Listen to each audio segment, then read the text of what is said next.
नमस्कार, मैं हूं कल्पिता और आप सभी का स्वागत है हमारे कार्यक्रम में जिसका नाम है क्या करे क्या ना करे। दोस्तों, आज हम बात करने वाले हैं आयुर्वेद और उसके सप्लीमेंट्स के बारे में। इस पर चर्चा करने के लिए हमारे साथ हमसे जुड़ने वाली है डॉक्टर कृति सोनी जी। तो चलिए उनका स्वागत करते हैं। वेलकम डॉक्टर कृति सोनी जी, आपका हमारे क्या करे क्या ना करे के मंच पर बहुत बहुत स्वागत है। Thank you so much. Ma'am, आज हम बात करने वाले हैं सप्लीमेंट्स और आयुर्वेद के बारे में। जैसे कि हम जानते हैं कि आजकल के लोगों में सप्लीमेंट्स का इस्तेमाल बहुत ही ज़्यादा बढ़ चुका है। आजकल के पेरेंट्स तो अपने बच्चों को इम्यूनिटी बढ़ाने के लिए, उनके अच्छे स्वास्थ्य के लिए तो सप्लीमेंट्स देते ही देते हैं।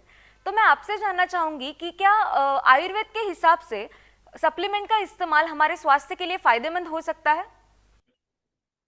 देखिए, सबसे पहले ये समझना बहुत ज़रूरी है कि सप्लीमेंट क्या होता है। तो hmm. To start with what I would like to explain is कि आप देखिए, सप्लीमेंट वो चीज़ है जो हम किसी वजह से अपने डाइट में ले नहीं पाते हैं। पुराने वक़्त में क्या होता था कि हमारी डाइट्स इतनी बैलेंस्ड होती थी और जिस तरह का खाना लोग खाते थे, जो लोगों का मेटाबॉलिज़्म होता था, वो जी। काफ़ी सारी अलग-अलग चीज़ें सीज़न के अनुसार, अ, रीजन के अनुसार, अपने एथनिसिटी के हिसाब से, अपने ट्रेडिशंस के हिसाब से लोग बहुत सारी चीज़ें ऐसी खाते थे जो जी। आज की डेट में हम नहीं खाते हैं। जैसे फॉर एग्जांपल आप इसी को ले लीजिए कि हमारे प्रधानमंत्री जी ने मिलेट्स के बारे में हमारे देश में लोगों से बहुत चर्चा करनी शुरू करी।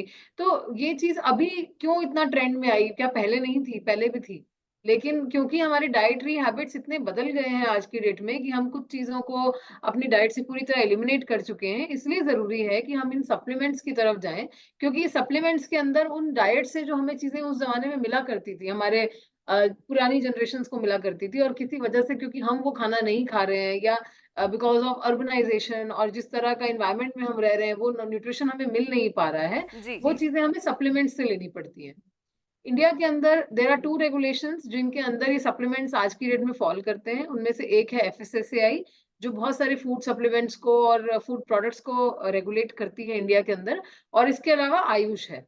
तो आयुष के अंदर भी ऐसे बहुत सारे प्रोडक्ट्स हैं जो प्रिवेंटिव मेडिसिन, या आप ये कह लीजिए कि क्योंकि हम कहते हैं कि prevention is better than cure, जी। तो ऐसी बहुत सारे ऐसे सप्लीमेंट्स हैं जो मार्केट में हैं, और जिनका एक्चुअली बेनिफिट है लेने से आपकी इम्यूनिटी के लिए, आपकी जनरल वेल-बीइंग के लिए, क्योंकि उसका जस्ट रीज़न यही है कि हमारे खाने से वो चीज़ें किसी वजह से अब चली गई हैं। इस वजह से हमें इन सप्लीमेंट्स के द्वारा उन चीज़ों को अपनी डाइट में लेना पड़ता है। जी। मैम, पर क्या ये सप्लीमेंट्स लेना हमारे सेहत के लिए फायदेमंद हो सकता है? कितनी हद तक वो फायदा देता है हमारी सेहत को? देखिए, अति तो हर चीज़ की बुरी होती है, तो ये बहुत ज़रूरी है कि आप इन सप्लीमेंट्स को भी इनकी डोसेज के हिसाब से लें। जैसे कि अगर आप डब्ल्यूएचओ का और आईसीएमआर का डेटा देखेंगे, जितने हम्म। भी हम विटामिन्स और मिनरल्स की बात करते हैं डेली लाइफ में, हम ये समझते हैं कि विटामिन और मिनरल की डेफिशिएंसी से हमें बीमारियाँ हो सकती हैं। हमने बचपन से ये पढ़ा है कि विटामिन ए की डेफिशिएंसी से क्या होता है, बी की डेफिशिएंसी से, सी की, और आज की जनरेशन में अगर आप देखेंगे तो बी12 और विटामिन डी की डेफिशिएंसी बहुत ह्यूज मात्रा में है। मतलब अगर आप आज टेस्ट कराने जाएँगे तो आई थिंक हर दूसरे आदमी को इनकी डेफिशिएंसी है। जी। जी। ऑल्दो हम एक सन रिच कंट्री है, फिर भी हमारी कंट्री में विटामिन डी की डेफिशिएंसी है, जिसकी वज़ह से लोगों को बहुत सारे प्रॉब्लम्स होते हैं। In fact depression is one of the causative factors because of deficiency of vitamin D. इसलिए ये आजकल महिलाओं में बहुत ज़्यादा होने लगा है। तो इसलिए ज़रूरी है कि आप ये आइडेंटिफ़ाई करें कि आपकी डाइट में ऐसी क्या चीज़ है जो लैकिंग है, और अगर आप उनको सही मात्रा में लें, सही डोसेजेस में लें, तो इनका कोई नुकसान नहीं है। लेकिन हाँ, अगर आप उसको ठीक से नहीं यूज़ करेंगे, ओवर अब्यूज़ करेंगे, गलत तरीके से गलत वक़्त पे लेंगे, तो हाँ, इनके नुकसान भी हो सकते हैं। जी। डॉक्टर, ये जो सप्लीमेंट्स है वो कौन से वक्त पर लेनी चाहिए, कब लेनी चाहिए, ये तो हम आपसे जानेंगे ही, लेकिन उससे पहले मैं आपसे ये जानना चाहती हूँ कि ऐसे कौन कौन से सप्लीमेंट्स है और उसका हमारे सेहत के लिए क्या अलग अलग फायदे हैं? देखिए, सप्लीमेंट्स 2 तरह के होते हैं। एक सप्लीमेंट्स होते हैं जिनमें विटामिन्स और मिनरल्स होते हैं, जैसे कि आपने देखा होगा कि विटामिन ए, डी, ई, के, इसके अलावा विटामिन बी कॉम्प्लेक्स, ऐसे बहुत सारे विटामिन बेस्ड सप्लीमेंट्स होते हैं, जो जी। कि तब लेने चाहिए जब आपको डेफिशिएंसी का अंदाज़ा लग रहा हो। जैसे कई बार ऐसा होता है कि हमारी बॉडी हमें अलग-अलग हिंट्स देती है, इन हम्म। डेफिशिएंसीज़ के बारे में। जैसे कई लोगों को मुँह में अल्सर हो जाते हैं, या स्किन में एक्सटेंसिव ड्राइनेस होने लगती है, तो ये सब चीज़ें अलग-अलग डेफिशिएंसीज़ को इंडिकेट करती हैं। फॉर एग्ज़ाम्पल, अगर आपके नेल्स वीक हो रहे हैं, आपके बाल बहुत वीक हो रहे हैं, तो बायोटिन की डेफिशिएंसी होती है। इसलिए ज़रूरी है कि आप जो भी सप्लीमेंट्स लें, उनमें विटामिन बी, स्पेशली बायोटिन हो। हम्म। इसके अलावा जैसे स्किन का अगर बहुत ज़्यादा इश्यू हो रहा है किसी को, तो विटामिन ई और बी का कॉम्बिनेशन इज़ वेरी इंपॉर्टेंट। आपको कई बार ऐसा होता है कि इन जनरल बोन्स में दर्द हो रहा है या मूड्स बहुत ज़्यादा स्विंग कर रहे हैं, तो आपको अब चेक करना चाहिए अपना विटामिन डी लेवल। तो विटामिन डी का जो एब्ज़ॉर्प्शन है बॉडी में, वो बिना कैल्शियम सॉल्ट्स के नहीं होता है, या यूँ कह लीजिए कि ये दोनों एक-दूसरे के लिए बहुत ज़रूरी हैं एब्ज़ॉर्प्शन के लिए। तो इसलिए विटामिन डी और कैल्शियम का जो कॉम्बिनेशन है वो लेना ज़रूरी है। हम्म। बी12 की डेफिशिएंसी आजकल बहुत लोगों में होने लगी है। बी12 अगर किसी को कम होता है तो उसका सबसे पहला इंडिकेशन होता है कि ऐसे लोग बहुत जल्दी थक जाते हैं। उनको बहुत पूरे दिन टायर्डनेस रहती है, बहुत लेथार्जी रहती है, और विटामिन बी12 की डेफिशिएंसी भी आज की पॉपुलेशन में बहुत ज़्यादा है। और अगर इन विटामिन्स की डेफिशिएंसी होती है तो कहीं न कहीं आपका हीमोग्लोबिन कम होता है, आपके एनर्जी लेवल्स डाउन होते हैं, स्किन पे असर आता है, या आपके गट को भी असर होता है। जैसे there are lot of vitamins which have a role in your gut health also. और जी। हम सब जानते हैं कि gut health is the main problem these days. अगर आपका गट हेल्दी नहीं है, तो आपका पूरा सिस्टम हेल्दी नहीं रहेगा। अगर विटामिन्स और मिनरल्स का एब्ज़ॉर्प्शन बॉडी में ठीक नहीं हो रहा है, तो आपका कोई भी पार्ट बॉडी का ठीक से परफ़ॉर्म नहीं करेगा, क्योंकि ऑल्दो आप खाना खा भी लोगे, वो बॉडी में ठीक से लगेगा ही नहीं, एब्ज़ॉर्ब ही नहीं होगा। तो इसलिए इम्पोर्टेंट है कि आपके जो गट माइक्रोबायोटा है, जो गट के माइक्रो ऑर्गेनिज़म्स हैं, वो भी हेल्दी रहें, और उनके हेल्दी रहने के लिए ये सारे विटामिन, मिनरल्स भी एक रोल प्ले करते हैं। और जहाँ तक जैसे मैंने विटामिन सप्लीमेंट्स की बात करी, इसके जी। बाद आते हैं मिनरल सप्लीमेंट्स। हमने सबने सुना था कि विटामिन सी और जिंक का कॉम्बिनेशन कोविड के टाइम लोगों ने कितना लिया, जी। क्योंकि विटामिन सी इम्यूनिटी के लिए रिस्पॉन्सिबल है और जिंक इसको सप्लीमेंट करता है। जिंक इम्यूनिटी को और बढ़ाने में हेल्प करता है। तो जिंक एक मिनरल है। तो जिंक जो है वो अलग-अलग सॉल्ट्स की फॉर्म में आता है, जैसे जिंक पिकोलिनेट और बहुत सारे ऐसे सॉल्ट्स हैं। इसके अलावा सेलेनियम है, जो कई लोगों में डेफिशिएंट होता है बिकॉज़ हमारी डाइट में बहुत कम होता है। ऑल्दो ये बहुत माइक्रो क्वांटिटीज़ में ये मिनरल्स रिक्वायर्ड है, लेकिन अगर इनकी डेफिशिएंसी होती है तो हमारी बॉडी में किसी न किसी तरह की कमज़ोरी आती है। इसलिए ये सारे जो हैं विटामिन्स और मिनरल्स एक रिक्वायर्ड क्वांटिटी में, जो कि बहुत कम-कम क्वांटिटीज़ होती हैं, माइक्रो क्वांटिटीज़ में बहुत ज़रूरी है बॉडी के लिए, to maintain the bodily functions और हमारी हेल्थ को, ओवरऑल इम्यूनिटी को अच्छा रखने के लिए, एंड नॉट जस्ट हेल्थ, हमारे गट को, हमारे स्किन, हेयर, क्योंकि ये सारी चीज़ों पे आपको इंडिकेशंस आने लगते हैं अगर आपकी बॉडी हेल्दी नहीं है तो। तो इसलिए इनका कॉम्बिनेशन, एक तो विटामिन्स और मिनरल्स का कॉम्बिनेशन हो गया, और इसके अलावा there are multiple herbs also. Hmm. जैसे कि अगर आज आप मार्केट में जाएँगे तो आप देखते हैं कि जैसे बहुत सारे ऐसे कॉम्प्लिकेटेड कॉम्बिनेशंस हैं जो कि आते हैं, जिनके अंदर जिनसेंग होता है, अश्वगंधा होता है, ब्लैक मूसली होता है, शतावरी होता है। तो हम्म। डिपेंडिंग ऑन योर रिक्वायरमेंट, जैसे मेल्स के लिए अश्वगंधा, शिलाजीत बहुत अच्छा काम करते हैं for general immunity, stamina, energy, wellness. और इसी तरह से विमेन के केस में, क्योंकि उनके साइकिल्स हैं, मेंस्ट्रुअल साइकिल की हेल्थ है, जी। तो विटामिन मिनरल्स के साथ अगर वो शतावरी को, पोमेग्रेनेट को, एलोवेरा को, आंवला को सप्लीमेंट करती हैं विमेन भी, तो उनकी स्किन हेल्थ और मेंस्ट्रुअल हेल्थ इन सबके लिए बहुत अच्छा रहता है। तो आप ये कह सकते हैं कि a combination of herbal ingredients and vitamins and minerals are something that as supplements बहुत लोग अपने डेली रूटीन में ले सकते हैं, and they are very healthy if taken proper dosages. आपको ये ध्यान रखना है कि ये भी दवाएँ ही हैं, बस बिकॉज़ क्योंकि आप उसको एक अलग फॉर्मेट में ले रहे हैं, डज़न्ट मीन कि आप उसको कितना भी ले सकते हैं। जैसे खाने की चीज़ें होती हैं, अगर आप एक दिन में खूब सारा गुड़ खा लेंगे, तो डज़न्ट मीन कि आपका आयरन का डेफिशिएंसी एक दिन में ठीक हो जाएगा। जी। ये जो सप्लीमेंट्स होते हैं या ये जो फूड्स होते हैं, अगर आप हमारी जनरल हैबिट देखेंगे, हम थोड़ा-थोड़ा रिक्वायर्ड क्वांटिटीज़ में डेली खाते हैं। जैसे कई लोग सर्दियों में घर के अंदर गुड़-सूंठ खाते हैं, क्योंकि उसका एक रीज़न है, वो आपकी बॉडी को, मेटाबॉलिज़्म को अच्छा लगता है, क्योंकि अग्नि कम हो जाती है सर्दियों में। और जी। इसके अलावा आपका जो जनरल इम्यूनिटी है या जो कोल्ड होने की टेंडेंसी है, उसको बैलेंस आउट करता है।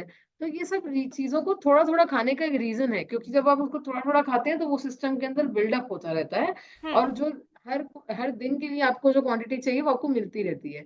आप कभी ऐसा नहीं कर सकते कि एक साथ ज़्यादा खा लिया, जिससे कि आपकी कई सारे दिन की डिमांड पूरी हो जाए। बॉडी उस तरह से काम नहीं करती। डॉक्टर, आयुर्वेद में ऐसे कौन से सप्लीमेंट्स बताए गए हैं जो हमारे सेहत को फायदा पहुंचाते हैं, जिसका इस्तेमाल हम बहुत ही सेफली कर सकते हैं?